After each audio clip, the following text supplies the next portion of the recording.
A massive thank you to the London Games Festival for selecting us as the official side event, and a massive thank you to the Genesis Cinema for hosting us for this week. This is our second screening. Last night we screened 1981, and today you guys will be watching the 2021 version. A few little things I just want to let you guys know about before we get stuck into it. It is the glow sticks is the way that we are going to do the vote. So basically, I hope you guys have all cracked them and shaken them, and they're all illuminated. Fantastic, all looks good. So the way the choices will appear on screen is intermittently, so every 3, 4, 5 minutes, some choices will appear on screen that are choices that you have to make in the guise of the protagonist. When they come up, wait until the screen pauses, and when it does pause, I will highlight one of the options. If you want to vote for that option, raise your glow stick, and then I'll move across the 2, 3, 4 options, and whichever one you want to vote for, raise your glow stick. Democratically, the most popular vote is what gets selected, and you guys build the story together. A couple of other things. As obviously the gallery is the confluence between film and game, there will be some slightly gamier elements that you may notice. In the top left-hand corner or the top right-hand corner, you may see an icon appear that says story affected. That is there to let you know that the decision that you've just made has directly impacted the plot, either immediately or it will have a knock-on effect further down the line. The other type of icon you may see is a relationship affected icon. So obviously the gallery is a hostage thriller, and your interactions with your hostage taker matter in building a relationship with them. So sometimes you'll make a decision, you will see a green relationship affected icon pop up, which implies that the decision you just made, the interaction you just had improves your relationship. Or you'll see a red one, which lets you know the opposite. So every decision you make is going to count, either immediately or further down the line. People's lives hang in the balance, so choose wisely. A couple of simple technical things. If your glow stick is to die, which it shouldn't do, they're designed for all-night raves, so this shouldn't happen, but if it does happen, or you drop it or whatever, just turn the brightness up on your phone screen and raise that so I can see when I'm totting up the votes. Other than that, I think we are pretty much good to go. My name is Paul Raschid, I'm the writer-director of the film, and I'll be doing a short Q&A afterwards if you have any questions. Other than that, I hope you guys enjoy. So, Paul, thank you for joining us. We saw the film last night. It was intriguing to be a part of. But for anyone who's not seen the film yet or been involved in the experience, what is the gallery about? So the gallery is an interactive hostage thriller. It's about an art curator who's held hostage by a portraitist who threatens to detonate a bomb unless their demands are met. And it contains 2 interactive narratives, one set in 1981 with a female protagonist and one set in 2021 with a male protagonist. So both eras are of significant socio-political unrest there in Britain, especially, and there are distinct similarities and differences across the 2 stories. And the viewer must make decisions in a bid to better understand or escape their captor. And it soon becomes apparent that not only your life as the protagonist hinges on these decisions, but the lives of others, as you found out yesterday. So yes, that's in a nutshell. It's quite a big old project, but in a nutshell, that's what it's all about. So, although the idea is sort of like a straightforward narrative, it's not really. And I was going to say, because the decisions impact on the way the story goes and the path of the film, going right back to the origins of it, the writing process, because of that, must have been utter turmoil. I think, yeah, it is. It gets easier every time. I think, as I may have said in the Q&A yesterday, it's obviously my first one. You're kind of coming into it, and there's very little precedent in as far as screenwriting and stuff goes with regards to interactive films. So when I was coming at it, then it was basically working this all out. What worked? What would be best? What would be the best way to present it to the rest of the cast and crew? Because you've got to bear them in mind, because they've got to be able to read these documents and understand.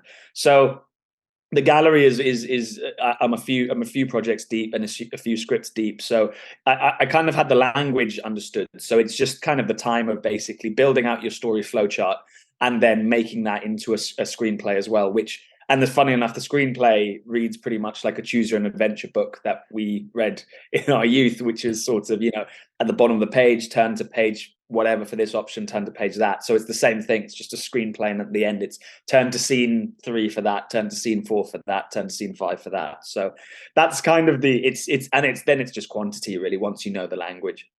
So with all that in mind, how many permutations are there? Because there must be thousands. And also, how many potential ends are there? So there are 18 potential endings, 12 in the 1981 version and 6 in the 2021 version. I think there are 150 decision paths. So there are 150 different options across all of that you could do.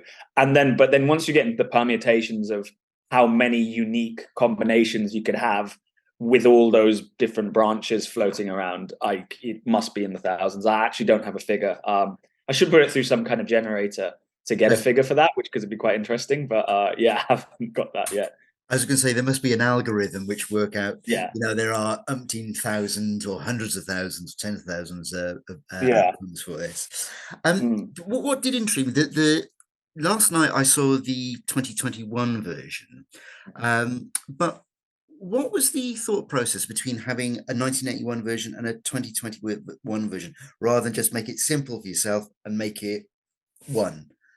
Well, yes, that was kind of the first big decision, and it kind of happened in various stages. I mean, first of all, I wanted to have that convention of, because it's quite more of a video gamey kind of convention, which is at the moment it's very commonplace now to be able to choose the gender of your protagonist at the beginning, which will affect the story in certain ways, but also will just be the same way. And I find that interesting, just from a very simple point of view. Sometimes just having a different gender, it changes the perception of an exchange or the circumstances or the story beats or the mood. So that's always something I've always been interested in exploring gender-wise in my films. So that it started with the two genders having two different stories, but then the two different eras came from when we went to the location for the first time, which is Stephen's house, this wonderful estate manor house in Finchley, which is sort of has a public gardens that's open, but it was completely closed down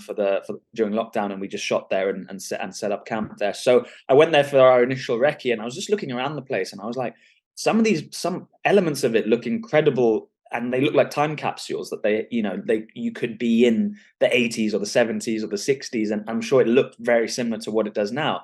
And I felt like that would be a really interesting thing to lean into in at least one of the versions. So because the initial plan was probably to make both versions, just it to be two separate genders, and a lot of the other characters flip their genders as well, but set in the same era. So it was just kind of something that I was like, actually, let's try and take it a step further and have it in a different era. And then once I did more research into everything to try and create, the distinct differences and similarities, and create kind of cohesion between the two stories, and when you compare the two eras side by side, it kind of grew from there. But it was very much a pre-production thing that triggered the whole, having the two eras side by side. And I think it's an interesting, just to have them side by side it was something that just augmented that whole dual narrative motif I wanted to go with. So with this being interactive, both as I believe it's going to be a game as well as a film, what for you became the absolute biggest headache with the whole process, the production? Well, the biggest headache was actually nothing to do with creative or the project in itself. Really, it was to do with COVID, to be honest, because I think I may have mentioned it, but there's something. I mean, it was a wonderful shoot. The crew were fantastic, the cast was fantastic. We got through so much in the day, and I was so happy with what we were getting. But the problem was we shot during a COVID peak at the beginning of 2021. So at the time, the guidelines were basically, if you get one positive test, no matter who it is, how much they're on set, you have to shut down for a week, and everyone has to isolate and test and make sure they have before you can come back. So, and that would have pretty much killed us, to be honest. Like, it would have really ruined all the momentum. It would have we were prepped for it and we were ready to do it, but in hindsight, if it had happened, it would have really ruined the momentum, and I don't know how negatively it would have affected the end product. But just going into work every day with that in the back of your head, knowing just the uncertainty of someone could anybody could get a positive, even if it was a negative, a real positive or not, and that would just throw the whole thing into turmoil. That kind of was the biggest stress. That was kind of always the specter hanging over the project. But aside from that, it was a joy to work on. It was a joy to make. Now, aside from your involvement in it, from an actor's, you've got a lot of actors in this, in both parts of the films. But from an actor's point of view, I kind of wonder, because it has to adhere to a very strict template that you've written for this. There's very little, if any, room for them to improv. That's what the scene is. That's what you've got to say. And that's how it is. Did that become a sort of a problem in terms of casting because of that element for the actors? It's quite the opposite, because I think, funnily enough, while there's a rigid structure in the sense of you couldn't. I mean, they could improv, and some of them did ad lib in and around the lines, as long as it didn't change the meaning of the scene or the trajectory of the scene, and how it fit into the superstructure. But a lot of actors find the interactive form quite liberating in some ways, because the way they get to explore different facets of a character and different ways a character can, grow during a story. Just like yesterday, you could become, you could play Morgan as someone who's very risk averse, and and in that situation, almost panders to their hostage taker to try and build up a good relationship before trying to escape or make an escape attempt. Or you could just be quite reckless and constantly be abrasive and butt heads with them. And that's kind of that. And I think actors find that ability, I always liken it to the rehearsal period if you were rehearsing a traditional linear film. That's when an actor would experiment with approaching different scenes and different lines and different story beats in different ways with a character and see how that changes. But they would then have to probably throw a lot of that stuff out the window and settle on one distinct interpretation before they went into the actual film. Whereas in interactive films, you're saying you don't need to throw out all of that stuff. You can explore if Morgan is a little bit more more cautious and risk averse and pandas a bit more, or you can explore if Morgan is a bit more cocksure and not afraid to ruffle a few feathers and be abrasive and challenge their hostage taker. So I think there is something a little bit restrictive in the structure, but there's also something very liberating that actors find in being able to explore these different sides of a character and actually put it on film. And then finally, with this one under your belt, what can we look forward to from you next? It will be another interactive, or? Yes, yeah. I mean, I really believe in this format, and I think as a filmmaker, from a career perspective, you're always looking to try and find your niche within the industry, and where you can stand out from the crowd. And I think I've found that, I like to think, and I feel really comfortable in this space now. And when I approach a script, that's how I think now. My head just thinks in branching narrative as opposed to linear. So I'm definitely, I want to crack on, and I want to just try all sorts of different genres. I've done a hostage thriller, I've done a sci-fi thriller, I've done a fantasy thriller, I've done 2 rom-coms. I'd love to explore horror. I'd love to do but the 2 on my slate currently is a suspense thriller and comedy. So it will probably be one of those 2 projects that we're kind of I'm looking to go for next. Once the gallery cinema release is done, we'll sort of really be looking forward to hopefully shooting something towards the end of this year, and hopefully having that release next year. So that's the plan at the moment. Okay, great. Well, I do look forward to it, because as you say, it's an evolving genre, if that's the right word. So I very much look forward to what you've got next for us, Paul. Thank you. Yes, thank you so much, Simon. Appreciate it. Right. Okay.